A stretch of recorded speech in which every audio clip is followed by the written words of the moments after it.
നമ്മൾ ചെയ്യുന്ന ഒരു ചെറിയ കാര്യം അതൊരു വലിയ തെറ്റാണ്. ആ ഒരു വലിയ തെറ്റ് കാരണമാണ് പലപ്പോഴും ആ ഭഗവാനുമായിട്ട് നമ്മൾക്കൊരു ഐക്യം വരാത്തത്. ആ ഐക്യം വരാത്തത് കൊണ്ട് തന്നെയാണ് ജീവിതത്തിൽ ഭഗവാന്റെ അനുഗ്രഹം പ്രത്യക്ഷമായി നമുക്ക് കാണാൻ സാധിക്കാത്തത്. വളരെ നിസ്സാരമെന്ന് തോന്നുന്ന ഒരു തെറ്റ്, ആ ഒരു തെറ്റ് വലിയ പ്രശ്നമായി നമ്മളുടെ ജീവിതത്തിലേക്ക് വരുന്നത് എങ്ങനെയാണ്? നമ്മൾ പലതരത്തിൽ സ്തോത്രം ജപിക്കും, എന്തൊക്കെ ചെയ്യാറുണ്ട്, ക്ഷേത്രത്തിൽ പോകാറുണ്ട്, പല കാര്യങ്ങൾ ചെയ്യാറുണ്ട്. ഇനി ഞാൻ എപ്പോഴും ഇത് എടുത്തെടുത്ത് പറയുന്നില്ല, പലർക്കും അറിയാം. മന്ത്രം, സ്തോത്രം, നാമം, പല കാര്യങ്ങൾ ചെയ്തിട്ടും ഞാൻ ചെറിയ ചെറിയ മിസ്റ്റേക്ക് എടുത്ത് പറയാറുണ്ട്. ആ മിസ്റ്റേക്ക് നമ്മളുടെ ഉള്ളിൽ നിന്ന് മാറ്റുമ്പോൾ, നമ്മളുടെ ജീവിതത്തിൽ നിന്ന് മാറ്റുമ്പോഴാണ് ശരിക്കും ഒരു പൂർണ്ണത വരുന്നത്.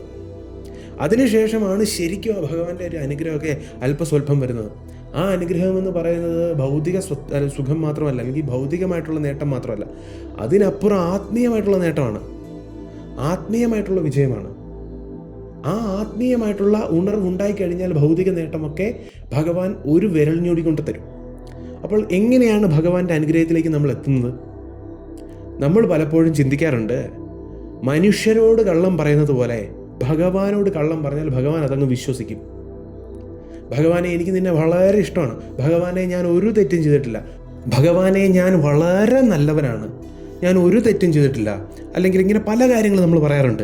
എനിക്ക് മാത്രം എന്തുകൊണ്ടാണ് ഇങ്ങനെ വിധി? നമ്മൾ പലരോടും പല തെറ്റുകളും ചെയ്തിട്ടായിരിക്കും ഇങ്ങനെയൊക്കെ പറയുന്നത്. അല്ലെങ്കിൽ ഭഗവാനോട് നമ്മൾക്ക് അത്രയ്ക്ക് വലിയ ഭക്തി ഇല്ലെങ്കിൽ, ഭഗവാനെ എനിക്ക് നിന്നെ വളരെയധികം ഇഷ്ടമാണ്, എനിക്ക് നീ ഇല്ലാതെ ജീവിക്കാൻ പറ്റില്ല എന്നൊക്കെ കള്ളം പറഞ്ഞാൽ മനുഷ്യരെ പോലെ വിശ്വസിക്കാൻ മാത്രം ആ രീതിയിലാണ് നമ്മൾ ഭഗവാനെ കാണുന്നത്. നമ്മളെ എല്ലാം സൃഷ്ടിച്ച്, നമ്മളെ എല്ലാം പരിപാലിച്ച്, നമ്മളുടെ ജീവിതാന്ത്യത്തിന് ശേഷവും നമ്മളുടെ കൂടെ നിൽക്കുന്ന, നമ്മൾക്ക് പോലും അറിയത്തില്ലാത്ത നമ്മളുടെ പൂർവ്വജന്മത്തെക്കുറിച്ച് അറിയാവുന്ന, നമ്മളെക്കുറിച്ച് മാത്രമല്ല ഈ ലോകത്തിലെ ഒരു പുഴുവിനെക്കുറിച്ച് പോലും അറിയാവുന്ന ആ ഭഗവാനെക്കുറിച്ചാണ്. എല്ലാം അറിയാവുന്ന ഭഗവാൻ. എന്തിനേറെ പറയുന്നു, ശ്രീനാരായണ ഗുരുദേവൻ്റെ വേദാന്തം തന്നെയാണ് ദൈവദശകമായിട്ട് നമുക്ക് നൽകുന്നത്. അതിൽ പറയുന്ന കാര്യമുണ്ട്, നീയല്ലോ സൃഷ്ടിയും സൃഷ്ടാവായതും സൃഷ്ടിജാലവും, നീയല്ലോ ദൈവമേ സൃഷ്ടിക്കുള്ള സാമഗ്രിയായതും. അതിൽ പറയുന്നത് എന്താണ്? ഭഗവാൻ തന്നെയാണ്, ദൈവം തന്നെയാണ് സൃഷ്ടിയും സൃഷ്ടാവും. ആ സൃഷ്ടിയും ദൈവം തന്നെയാണ്, സൃഷ്ടാവും ദൈവം തന്നെയാണ്. നീയല്ലോ മായയും മായാവിയും മായാവിനോദനും. അതായത് നമ്മൾ ഈ കാണുന്ന പ്രപഞ്ചമായ മായ അത് ഭഗവാൻ തന്നെയാണ്. ആ മായ സൃഷ്ടിച്ച മായാവി ഭഗവാൻ തന്നെയാണ്. ഈ മായയെ നീക്കി സായുജ്യം നൽകുന്ന ആ പരമാത്മ ചൈതന്യവും ഭഗവാൻ തന്നെയാണ്.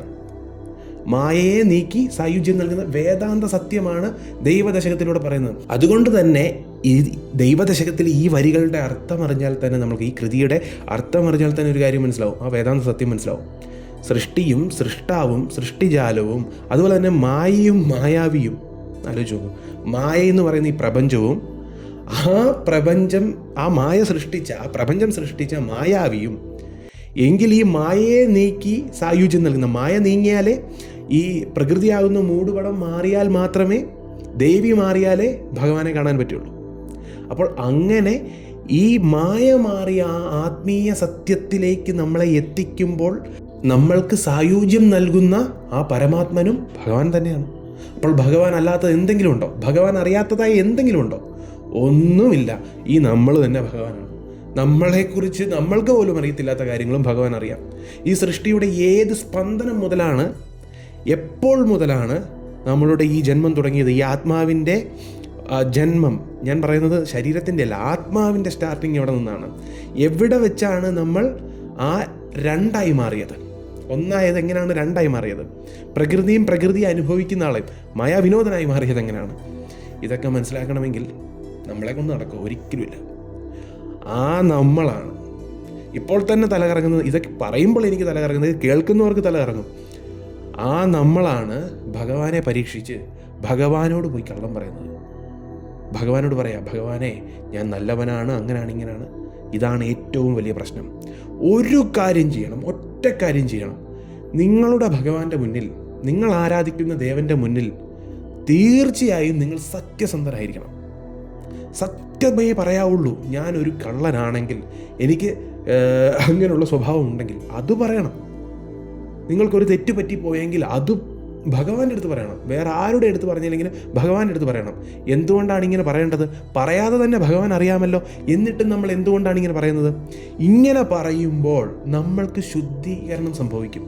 ഭഗവാനോട് എടുത്തു പറയുമ്പോൾ ഭഗവാനും ഈ മായയിൽ, ഈ കളിയാട്ടത്തിൽ, അല്ലെങ്കിൽ ഈ ഒരു ലീലയിൽ നമ്മളുടെ ഒപ്പം ചേരും. അവൻ സത്യസന്ധമായി എൻ്റെ അടുത്ത് നിന്നു. നമ്മൾ സത്യസന്ധമായി നിന്നില്ലെങ്കിലും ഭഗവാൻ അറിയാം നമ്മളുടെ പൂർവ്വജന്മ വാസനകൾ മുതൽ നമ്മൾ എന്തൊക്കെ ചെയ്തുവെന്നും നമ്മൾ പോലും മറന്നുപോയ തെറ്റുകളും ഭഗവാൻ ഓർമ്മയുണ്ട്. ഈ പ്രകൃതിയിൽ എല്ലാം നിലനിൽക്കുന്നുണ്ട്. അതാണ് നമ്മൾക്ക് കർമ്മഫലമായി വരുന്നത്. അപ്പോൾ നമ്മൾ പോലും പ്രതീക്ഷിക്കാത്ത കാര്യങ്ങൾ, നമ്മൾ സ്വപ്നത്തിൽ പോലും പ്രതീക്ഷിക്കാത്ത കാര്യങ്ങൾ, അല്ലെങ്കിൽ ചിന്തിക്കാത്ത കാര്യങ്ങൾ, നമ്മൾ മറന്നുപോയ കാര്യങ്ങളെല്ലാം ഭഗവാൻ അറിയാം. പിന്നെ എന്തിനാണ് എടുത്തു പറയാൻ പറയുന്നത്? എടുത്തു പറയുമ്പോഴാണ് ആ ഭഗവാനുമായിട്ട് നമ്മൾക്കൊരു ഇൻറ്റിമസി ഉണ്ടാകുന്നത്, ഒരു ബന്ധമുണ്ടാകുന്നത്. ആ ബന്ധമുണ്ടാകുമ്പോഴാണ് നമ്മൾക്ക് ഭക്തി വളരുന്നത്. ആ ഭക്തി വളരുമ്പോഴാണ് നമ്മളുടെ ജീവിതത്തിൽ ഭഗവാന്റെ അനുഗ്രഹങ്ങൾ വന്ന് കളിയാടുന്നത് കാണുന്നത്. അതായത് നമ്മൾ ഭഗവാനോട് കാണിക്കുന്ന ആ സ്നേഹമുണ്ടല്ലോ, പ്യുവറായിരിക്കണം, ശുദ്ധതയുള്ളതായിരിക്കണം. ശുദ്ധമുള്ളത് എന്ന് പറയുമ്പോൾ കളങ്കം ഒട്ടും പാടില്ല. നമ്മൾ ഭഗവാന്റെ അടുത്ത് കള്ളം പറഞ്ഞാൽ, എല്ലാം അറിയാം ഭഗവാൻ, ഞാൻ മുൻപ് പറഞ്ഞ പോലെ ഭഗവാൻ എല്ലാം അറിയാം, എങ്കിലും നമ്മൾ കള്ളം പറയുമ്പോൾ അവിടെ കളങ്കം ഉണ്ടാവുകയാണ്. നമ്മൾ ഭഗവാന്റെ അടുത്ത് ഞാൻ ഇല്ലാത്തതായി അഭിനയിക്കുമ്പോൾ, ഭഗവാനും അറിയാം അഭിനയിക്കുകയാണെന്ന്, നമ്മൾ പറയുന്ന കള്ളമാണെന്നും അറിയാം, പക്ഷേ ഭഗവാൻ അത് പറയില്ല. ഭഗവാൻ അതിനൊരു സൂചന നൽകില്ല. നീ കള്ളം പറയരുതെന്നുള്ള സൂചന നൽകില്ല. ഭഗവാൻ അനുഗ്രഹിക്കില്ല. അങ്ങനെയാണ് സൂചന നൽകുന്നത്. അപ്പോൾ നമ്മൾ എന്ന് ഭഗവാനോട് സത്യം പറയാൻ തുടങ്ങുന്നോ അന്ന് മുതൽ നമ്മൾ ഭഗവാനോട് സത്യസന്ധമായി നിൽക്കുന്നു എന്നാണ് അർത്ഥം. നമ്മൾ സത്യസന്ധമായി നിൽക്കാൻ തുടങ്ങുമ്പോൾ ഭഗവാനോട് സത്യസന്ധമായ സ്നേഹം ഉണ്ടാവും, അൺകണ്ടീഷണൽ ലവ് ഉണ്ടാവും. എല്ലാം കണ്ടീഷണലായിട്ടാണ്. ഭക്തിയിലെല്ലാം അൺകണ്ടീഷണലാണ്. ഭഗവാൻ നമ്മളെ സ്നേഹിക്കുന്നു, ഭഗവാൻ നമ്മളോട് സ്നേഹിക്കുന്നു, നമ്മൾ അങ്ങോട്ട് സ്നേഹിക്കുന്നതും അൺകണ്ടീഷണലായിട്ടാണ്. എനിക്ക് ഇന്നത് വേണം എന്ന് ഭഗവാനോട് നമ്മൾ ചോദിക്കാറില്ല. എല്ലാം കണ്ടറിഞ്ഞ മാർജാര ഭക്തിയിലെ പോലെ നമ്മൾക്ക് നൽകും. നമ്മളെ കുട്ടിയെ പോലെ എടുത്ത് നടക്കും. അപ്പോൾ നമ്മൾ ആദ്യം എന്താണ് നമ്മൾക്ക് കൊണ്ടുവരേണ്ടത്? നമ്മളുടെ ഉള്ളിൽ കൊണ്ടുവരേണ്ടത് സത്യസന്ധമായി നിൽക്കുക. നമ്മൾ ഭഗവാനോട് കള്ളം പറയുകയാണെങ്കിൽ നമ്മൾ ഉറപ്പായിട്ടും ഭഗവാനോടുള്ള ഭക്തിയിലും കള്ളമാണ് കാണിക്കുന്നത്. അതായത് ഭഗവാനോട് കള്ളം പറയാനുള്ള ഒരാൾ തീർച്ചയായിട്ടും ആ ഭക്തിയിലും എനിക്ക് ഭഗവാനെ നിന്നെ വളരെ ഇഷ്ടമാണ് വെറുതെ പറയുന്നതാണ്. ഭഗവാനെ നീ അല്ലാതെ എനിക്ക് ആരുമുണ്ട്. നമ്മളുടെ ഉള്ളിൻ്റെ ഉള്ളിൽ അറിയാം ഈ ഭഗവാനെ കൊണ്ട് കാര്യം നടത്തണമെങ്കിൽ അടുത്ത ദേവനിലേക്ക് പോകും, അന്യാശ്രയത്തിലേക്ക് പോകും. നാരദ ഭക്തി സൂത്രത്തിൽ പറയുന്ന അന്യാശ്രയം ഇല്ലാത്തപ്പോഴാണ്, ഏകാശ്രയം വരുമ്പോഴാണ് നമ്മൾക്ക് ഭക്തി ഉണ്ടാകുന്നത്. അപ്പോൾ നമ്മൾ എന്ത് ചെയ്യും? അന്യാശ്രയത്തിലേക്ക് പോകും. ഇവിടെ കാര്യം നടന്നില്ലെങ്കിൽ അടുത്ത ദേവൻ്റെ അടുത്തേക്ക് പോവുക. അതുകൊണ്ട് തന്നെയാണ് ഇങ്ങനെ പൊക്കോണ്ടേയിരിക്കുന്നത്. ഒരു ദേവനിൽ ഉറച്ചു നിന്ന് ആ കാര്യം നേടിയെടുക്കാനോ, ഇനി കാര്യത്തിനല്ലാതെ നിഷ്കാമമായിട്ടുള്ളതാണ് ഭക്തി, യഥാർത്ഥ ഭക്തി. അവിടെ നമ്മൾക്ക് ഒരു കാര്യമില്ല, ഭഗവാൻ മാത്രം മതി. ഭഗവാനോടൊന്നും ആജ്ഞാപിക്കുക പോലുമില്ല. ഭഗവാനെ നീ വരണം, എനിക്ക് പ്രത്യക്ഷമാകണമെന്ന് പോലും പറയില്ല. ഭഗവാനെ തോന്നുമ്പോൾ വന്നാൽ മതി. ഭഗവാനോട് ഒരു ആജ്ഞാപനവുമില്ല. ഭഗവാനെ കണ്ടാലും കണ്ടില്ലെങ്കിലും, ഭഗവാൻ എൻ്റെ കൂടെ ഉണ്ടെങ്കിലും ഇല്ലെങ്കിലും എനിക്ക് ഭഗവാനെ ഇഷ്ടമാണ്. അതാണ് അൺകണ്ടീഷണൽ ലവ്. മറ്റേത് കണ്ടീഷനാണ്. നമ്മൾക്ക് ഭക്തി മാത്രം മതി എന്ന് പറഞ്ഞാലും ഭഗവാനെ എനിക്ക് നിന്നെ കാണണമെന്ന് പറഞ്ഞാൽ അവിടെ ഒരു കണ്ടീഷനുണ്ട്. നിന്നെ കണ്ടാലേ എനിക്ക് ഭക്തി വരുള്ളൂ. ഇവിടെ അങ്ങനെയല്ല. നീ കാണുമോ, നീ എൻ്റെ മുന്നിൽ പ്രത്യക്ഷമാകുമോ, ഇല്ലാതിരിക്കുകയോ, നീ എന്നെ അനുഗ്രഹിക്കുകയോ ഒന്നും വേണ്ട, എനിക്ക് നിന്നെ ഇഷ്ടമാണ്, അത്രേ ഉള്ളൂ. അതാണ് അൺകണ്ടീഷണൽ ലവ്. ആ ഒരു സ്നേഹത്തിലേക്ക് വരുമ്പോൾ ഭഗവാൻ ആ ഭക്തന് എന്തും തരും, എന്തും, നമ്മൾ ഉദ്ദേശിക്കുന്നതിനപ്പുറം. ആദ്യം കുറച്ച് പരീക്ഷണമൊക്കെ ഉണ്ടാവും. അതിനെപ്പോഴും പറയുന്ന കാര്യമാണ്, അത് ഓർത്തിരിക്കാനാണ്. ഈ പരീക്ഷണ കാലഘട്ടത്തിലാണ് പലരും പകുതി കിട്ടിട്ട് പോകുന്നത്. ചിലപ്പോൾ ഒരു 2 മാസം കൂടെ കഴിഞ്ഞാൽ ചിലപ്പോൾ നല്ല അനുഭവങ്ങൾ വരുമായിരിക്കും, നല്ല അനുഗ്രഹങ്ങൾ വരുമായിരിക്കും. അപ്പോഴാണ് നമ്മൾ ഇട്ടിട്ട് പോകുന്നത്. ഭഗവാൻ എന്നെ ഒരു ശ്രദ്ധയില്ല എന്നുള്ളത്. ആ ശ്രദ്ധയില്ല എന്നുള്ളത് വരുന്നത് എപ്പോഴാണ്? സത്യസന്ധതയില്ലാത്തതുകൊണ്ടാണ്. സത്യസന്ധതയുള്ള ഒരു ഭക്തൻ എത്ര പ്രശ്നം വന്നാലും ആ ഭഗവാനെ വിട്ടിട്ട് പോയില്ല. ഒരുപാട് നാണക്കേടുണ്ടാവും, ഒരുപാട് പ്രശ്നങ്ങളുണ്ടാവും, പലരും വിട്ടേച്ച് പോവും. എങ്കിലും ഭഗവാനെ നീ ഒന്നും തന്നില്ലെങ്കിലും നിൻ്റെ കൂടെ നിൽക്കും എന്നുള്ള ഒരു അൺകണ്ടീഷണൽ ലവ് വരുമ്പോൾ, ആ ഒരു സ്നേഹം വരുമ്പോൾ ഭഗവാൻ അറിയില്ലേ ഭഗവാന്റെ മകനെ രക്ഷിക്കാൻ. ഇത്ര ഓർത്താൽ മതി. അതിന് ആദ്യത്തെ പടി എന്താണ്? ഒരിക്കലും ഭഗവാനോട് കള്ളം പറയാതിരിക്കുക. ഒരിക്കലും കള്ളം പറയാതിരിക്കുക. നമ്മളെക്കുറിച്ച് എല്ലാ ഡീറ്റെയിൽസും ഭഗവാനുണ്ട്. എല്ലാ കാര്യവും ഈ പ്രകൃതിയിൽ രജിസ്റ്റേർഡ് ആണ്. നമ്മളുടെ പ്രാരാബ്ധ കർമ്മം എന്ന് പറയുന്നു. ആ പ്രാരാബ്ധ കർമ്മം നമ്മൾ എങ്ങനെയാണ് സഞ്ചിത കർമ്മത്തിൽ നിന്ന് കൊണ്ടുവരുന്നത്? നമ്മൾ അറിഞ്ഞുകൊണ്ട് എടുത്തുകൊണ്ട് വരുന്നതാണോ? അല്ല, പ്രകൃതി തരുന്നതാണ്. നേരത്തെ ചെയ്ത കർമ്മങ്ങളെല്ലാം സഞ്ചിതമായി വെച്ചിരുന്ന അതിലൊരു പോർഷൻ എടുത്ത് പ്രാരാബ്ധമായി തരുന്നുവെങ്കിൽ അത് പ്രകൃതിയുടെ ഇൻ്റലിജൻസ് ആണ്. അതിനെ നമ്മൾ കാണാതെ പോകരുത്. അതുകൊണ്ട് തന്നെ സത്യസന്ധമായി നിൽക്കുക, സത്യസന്ധമായ സ്നേഹം ഭഗവാനോട് കാണിക്കുക, ഭഗവാനെ അൺകണ്ടീഷണലായിട്ട് സ്നേഹിക്കുക. ഇനി കാമ്യ ഭക്തിയാണെങ്കിൽ പോലും ഭഗവാനെ എനിക്ക് നിന്നിൽ നിന്ന് ഒരു കാര്യം വേണം, അതുകൊണ്ട് ഞാൻ നിന്നെ ആരാധിക്കുന്നതെന്ന് പറയാം. അങ്ങനെ എടുത്തു പറയുമ്പോൾ നമുക്ക് ശുദ്ധത സംഭവിക്കും. ആദ്യം പല കാര്യങ്ങൾ ചോദിക്കുന്ന നമ്മൾ പിന്നീട് അൺകണ്ടീഷണൽ ലവിലേക്ക് വരും. നമ്മളൊരു കാര്യം ചോദിച്ചാലും ഭഗവാൻ നടത്തിത്തരും. സത്യസന്ധമായി നമ്മളൊരു കാര്യം ചോദിച്ചാലും, ഇനി കണ്ടീഷണൽ ലവ് ആണെങ്കിൽ പോലും, കാമ്യ ഭക്തി ആണെങ്കിൽ പോലും ഭഗവാൻ നമ്മൾക്ക് വേണ്ട കാര്യങ്ങളെല്ലാം നടത്തിത്തരും. ഒരു സംശയമില്ല. അവിടെ സത്യസന്ധതയുണ്ടെങ്കിൽ. യഥാർത്ഥ ഭക്തി എന്ന് പറയുന്നത് എന്താണ്? യഥാർത്ഥ ഭക്തി എന്ന് പറയുന്നത് അൺകണ്ടീഷണൽ ആയിട്ടുള്ളതാണ്. അതായത് നിഷ്കാമ ഭക്തിയാണ്. ഒന്നും വേണ്ട എന്നുള്ള ആ നിലയാണ്. ആ നിലയിലേക്ക് പോകുന്നതിന് മുൻപ് ഇനി എനിക്ക് കുറച്ച് കാര്യങ്ങൾ ഭഗവാനോട് ചോദിച്ച്, കാമ്യ ഭക്തി, എനിക്ക് ഓരോ കാര്യങ്ങൾ ചോദിച്ച് ഭഗവാന്റെ കയ്യിൽ നിന്ന് വാങ്ങണം, എനിക്ക് സമ്പത്ത്, ഐശ്വര്യം, കീർത്തി എല്ലാം വേണം, എല്ലാം ഭഗവാൻ തരും. അവിടെയും നമ്മൾ ശ്രദ്ധിക്കേണ്ട കാര്യം എന്താണ്? സത്യസന്ധമായി നിൽക്കുക, ഭഗവാന്റെ അടുത്ത് സത്യസന്ധത കാണിക്കുക. അതുതന്നെ സ്നേഹമാണ്. ഭഗവാനോട് സത്യസന്ധത കാണിക്കുമ്പോൾ മാത്രമേ നമ്മളുടെ ഉള്ളിൽ നിന്ന് വരുന്ന സ്നേഹത്തിന് സത്യസന്ധത ഉണ്ടാകുകയുള്ളൂ.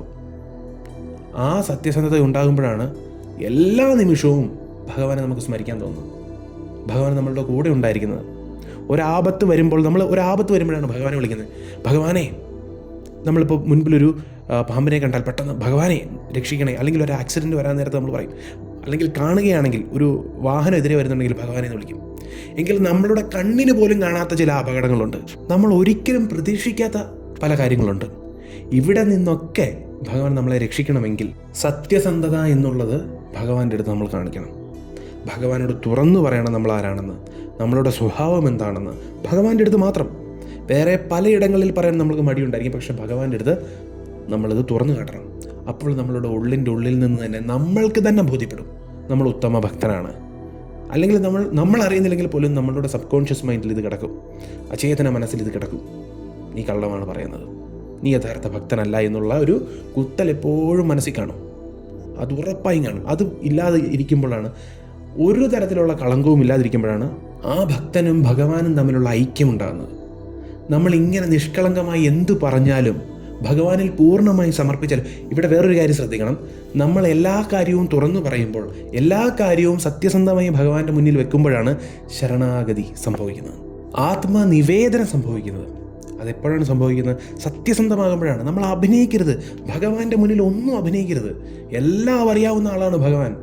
നമ്മൾ എപ്പോഴാണോ നമ്മളുടെ തെറ്റുകൾ മനസ്സിലാക്കുന്നത്, ഭഗവാന്റെ മുന്നിൽ അത് വെക്കുന്നത്, അപ്പോൾ മുതൽ ഭഗവാന്റെ ഏറ്റവും ഉത്തമനായ ഭക്തരായി മാറും നമ്മൾ. അതിൻ്റെ ഏറ്റവും വലിയ എക്സാമ്പിളാണ് ആര്? അരുണഗിരിനാഥർ. എത്ര മോശം ജീവിതത്തിലൂടെയാണ് ആ മഹാഭക്തൻ കടന്നുപോയത്. മുരുകൻ്റെ ഏറ്റവും വലിയ ഭക്തനാണ് ആര്? അരുണഗിരിനാഥർ. ആരാണ് ഏറ്റവും വലിയ ഭക്തനെന്ന് ഏത് മുരുകൻ ഭക്തനോട് ചോദിച്ചാലും പറയും അരുണഗിരിനാഥർ. തിരുപ്പുകഴിനപ്പുറമുള്ളൊരു കാര്യമില്ലെന്ന് പറയും ഭഗവാന്റെ ഭക്തിയിൽ. അപ്പോൾ അത്രയും മഹാനായ അരുണഗിരിനാഥർക്കും തെറ്റുപറ്റി. ആ തെറ്റുപറ്റിയത് ഭഗവാന്റെ മുന്നിൽ അഭിനയിക്കാൻ പോയില്ല, എനിക്ക് തെറ്റുപറ്റിയില്ല എന്ന് അഭിനയിക്കാൻ പോയില്ല. സത്യസന്ധമായി മനസ്സിൽ നിന്ന് ആ പശ്ചാത്താപം വന്ന് ആ തെറ്റും ഉണർന്നപ്പോൾ, ആ തെറ്റ് മനസ്സിലാക്കിയപ്പോൾ ഭഗവാൻ പ്രത്യക്ഷമായി ജീവിതം മാറ്റി, പിന്നീട് ഏറ്റവും വലിയ സിദ്ധനാക്കി. വളരെ മോശം ജീവിത സാഹചര്യങ്ങളിലൂടെ ഒരുപാട് മോശം പ്രവൃത്തികളൊക്കെ ചെയ്ത് മുന്നോട്ട് പോയ അരുണഗിരിനാഥർ ഒരു നിമിഷം കൊണ്ട്, അതുപോലെ ഒരു ലീലയാണ് അരുണഗിരിനാഥർ സാധാരണ നമ്മളെപ്പോലുള്ള ഭക്തർക്ക് കാട്ടിത്തന്ന ലീലയാണ്. കണ്ടില്ലേ, എൻ്റെ ജീവിതം കൊണ്ട് ഞാൻ കാട്ടിത്തന്നില്ലേ, നിങ്ങൾക്ക് പിന്നെ എന്താ പ്രശ്നം?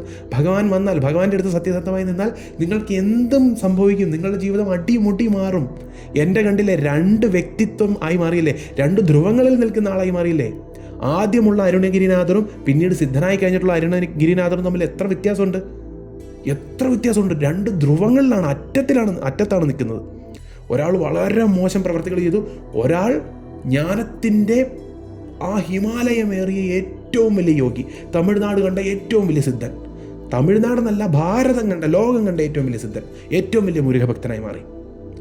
അപ്പോൾ ഒന്ന് ആലോചിച്ച് നോക്കുക. അത് ആ ലീലയിലൂടെ അരുണഗിരിനാഥർ അത്രയും പുണ്യാത്മാവായതുകൊണ്ടാണ് മുരുകഭക്തൻ ആയി ജനിച്ചത്, അത്രയും വലിയ സിദ്ധനായി ജനിച്ചത്. പക്ഷെ നമ്മളെപ്പോലെ സാധാരണ ആളുകൾക്ക് മനസ്സിലാക്കി തരാൻ അദ്ദേഹം ഒരു ത്യാഗം ചെയ്തതാണ് ആ ലീല കളിച്ചത്, അല്ലെങ്കിൽ ആ ലീലയിലൂടെ കാട്ടിത്തന്നത്, തിരുവിളയാടലിലൂടെ കാട്ടിത്തന്നത്.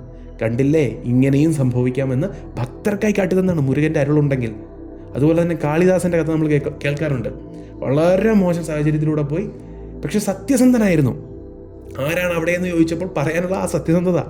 ആ സത്യസന്ധതയ്ക്കാണ് അന്നും കാളീദേവി വില കൊടുത്തത്. അതുകൊണ്ടാണ് നാവിൽ പ്രണവം എഴുതി കാളിദാസനെ മഹാകവിയാക്കിയത്. അതുപോലെ തന്നെയാണ് സത്യസന്ധനായതുകൊണ്ടാണ് അരുണഗിരിനാഥരുടെ നാവിലും പ്രണവം എഴുതി കൊടുത്തത്. 2 ഒരേ സ്റ്റോറിയാണ്. ഒന്ന് വേലാണെങ്കിൽ ഒന്ന് തൃശൂലം, അത്രയേ ഉള്ളൂ വ്യത്യാസം. 2 പേരും നാവിൽ പ്രണവം എഴുതി കൊടുത്ത് 2 മോശം സ്ഥിതിയിലൂടെ കടന്നുപോയ ഭക്തരെ ഉന്നതമായ അവസ്ഥയിൽ എത്തിച്ചു. ഇവർക്കെല്ലാം ഒരു കാര്യമേ ഉള്ളൂ കോമൺ ആയിട്ട്, എല്ലാവർക്കും ഒരേ കാര്യം മാത്രമേ പറയാനുള്ളൂ: സത്യസന്ധത. നമ്മൾ എവിടെ ഭഗവാന്റെ അടുത്ത് സത്യസന്ധമായി നിൽക്കുന്നോ, എല്ലാം അറിയാവുന്ന ഭഗവാനാണ്. സത്യസന്ധമായി നമ്മൾ എത്രത്തോളം നിൽക്കുന്നോ, സത്യസന്ധമായ സ്നേഹം പ്രകടിപ്പിക്കുന്നോ, അന്നു മുതൽ ജീവിതം മാറും. എനിക്കൊരു തെറ്റ് പറ്റിയെങ്കിൽ തെറ്റ് പറ്റിയെന്ന് സമ്മതിക്കാൻ, ഭഗവാന്റെ മുന്നിലെങ്കിലും സമ്മതിക്കാൻ ഒരു ധൈര്യം, അല്ലെങ്കിൽ ഭഗവാന്റെ മുന്നിൽ വെറുതെ പോയി കരഞ്ഞ് എല്ലാവരും എന്നെ ദ്രോഹിക്കുകയാണ്, എല്ലാം കൊണ്ട് ഞാൻ ഒറ്റപ്പെട്ടിരിക്കുകയാണ്, നമ്മളും തെറ്റ് ചെയ്തല്ലേ, അത് സമ്മതിക്കുക. അങ്ങനെ ഒന്ന് സമ്മതിച്ച് നോക്കിയാൽ ധൈര്യമായിട്ട് എനിക്കൊരു തെറ്റ് പറ്റി, ഇനി എനിക്ക് സംഭവിക്കില്ല, എൻ്റെ കൂടെ ഭഗവാനുണ്ട്. കരയുകയല്ല വേണ്ടത്, കരയുകയല്ല, സന്തോഷിക്കുകയാണ് വേണ്ടത്. സത്യം സമ്മതിക്കുകയാണ് വേണ്ടത്. കരഞ്ഞ് കബളിപ്പിക്കാൻ ഇത് നമ്മളുടെ സുഹൃത്തോ നമ്മളുടെ പരിചയക്കാരനൊന്നുമല്ല, സാധാരണ ഒരു മനുഷ്യനൊന്നുമല്ല. കരഞ്ഞ ഉടനെ വിശ്വസിക്കാൻ. നമ്മൾ എന്തെങ്കിലും തെറ്റ് ചെയ്തിട്ട് ഭഗവാനെ എനിക്ക് എന്താ ഇങ്ങനെ സംഭവിക്കുന്നത്, ഞാനെന്താ ഇങ്ങനെ, നമ്മൾ തെറ്റ് ചെയ്താൽ അത് സമ്മതിച്ച് മുന്നോട്ട് പോകുമ്പോഴാണ് നമ്മൾ കൺട്രോൾ കയ്യിലെടുക്കണം. ഭഗവാനെ എനിക്ക് തെറ്റുപറ്റി, ഞാനത് തിരുത്തും, അങ്ങ് എൻ്റെ കൂടെ ഉണ്ടല്ലോ, ഞാൻ തിരുത്തും എന്നുള്ള ഒരു ധൈര്യത്തിലേക്ക് വരുമ്പോഴാണ് ജീവിതം മാറുന്നത്, പരാഭക്ത നിലയിലേക്ക് നമ്മൾ എത്തുന്നത്. ഇനി താന്ത്രികമായിട്ടൊക്കെ പറഞ്ഞാൽ വീരഭാവം എന്നൊക്കെ പറയും സാധന ചെയ്യുന്നവർക്ക്, അത് ഇനി ദിവ്യഭാവമാണ്. അതുപോലെ തന്നെ ഇതിൽ പരാഭക്ത ഭാവത്തിലേക്കുള്ളൊരു പരിണാമം സംഭവിക്കും. ആർക്ക്? സത്യസന്ധമായി ഭഗവാന്റെ അടുത്ത് നിൽക്കുന്നവർക്ക്. എല്ലാം അറിയാവുന്ന ഭഗവാനെ കബളിപ്പിക്കാൻ ശ്രമിക്കാതിരുന്നാൽ മതി. കരഞ്ഞും അല്ലെങ്കിൽ അഭിനയിച്ചുമൊക്കെ വീഴ്ത്തിയെടുക്കാൻ പറ്റില്ല. സത്യസന്ധമായി ഭഗവാന്റെ മുന്നിൽ എന്ത് ഇമോഷൻ കാണിച്ചാലും, ഏത് വികാരം കാണിച്ചാലും ഭഗവാൻ അത് അംഗീകരിക്കും. സത്യസന്ധമായി കാണിച്ചാൽ ഒരു ചിത്രം പോലും വേണ്ട, ഒരു ക്ഷേത്രത്തിൽ പോലും പോകണ്ട, ഹൃദയത്തിൽ, ഈ അനാഹതത്തിൽ അല്ലെങ്കിൽ ഈ ഹൃദയപത്മത്തിലുണ്ട് ഭഗവാൻ. അതുപോലെ നമ്മൾ ഭഗവാനെ ഒരു നിമിഷം വിളിച്ചാൽ പോലും അനുഗ്രഹം ഉണ്ടാവും. സത്യസന്ധമായിരിക്കണം. സത്യസന്ധമായി മുന്നോട്ട് പോകുന്ന ഒരാൾക്കേ വാക്സിദ്ധി ഉണ്ടാവുള്ളൂ. സത്യം പറയുന്ന ആൾക്കേ വാക്സിദ്ധി ഉണ്ടാവുള്ളൂ. അതുകൊണ്ടാണ് പലപ്പോഴും മൗനമായി ഇരിക്കാൻ പറയുന്നത് സത്യമായിട്ട് പറയാനും പറയുന്നത്. അതായത് പറയുന്ന കാര്യങ്ങൾ ചെയ്യാൻ പറയും. നീ ഒരു കാര്യം പറഞ്ഞാൽ അത് ചെയ്തിരിക്കണം എന്ന് പറയും, എങ്കിലേ വാക്സിദ്ധി ഉണ്ടാവുള്ളൂ. മന്ത്രസിദ്ധി ഉണ്ടാകണമെങ്കിലും കള്ളം പറയുന്ന നാവായിരിക്കരുത്. കള്ളം പറയുന്ന ആൾക്ക് മന്ത്രസിദ്ധി ഉണ്ടാകില്ല. അപ്പോൾ സത്യസന്ധത എന്ന് പറയുന്നത് എപ്പോഴും സത്യസന്ധനായിരിക്കാനല്ല, നമ്മൾക്കും ഒരു ബുദ്ധി വേണം. എവിടെ സത്യസന്ധനായിരിക്കണം, എവിടെ ആകരുത്, അല്ലെങ്കിൽ എവിടെ, നമുക്ക് ആ ഒരു ബോധം വേണം. പക്ഷേ ഭഗവാന്റെ അടുത്ത് സത്യസന്ധമായി നിന്നെങ്കിൽ മാത്രമേ നമ്മൾക്ക് പല ഫലങ്ങളും ഉണ്ടാവുള്ളൂ. ഭഗവാന്റെ അടുത്ത് ഭഗവാനെ കബളിപ്പിക്കാൻ സാധിക്കില്ല. അത്രയും മാത്രമേ ഉള്ളൂ ഈ വീഡിയോയുടെ ഉദ്ദേശം. അഹോബിലം.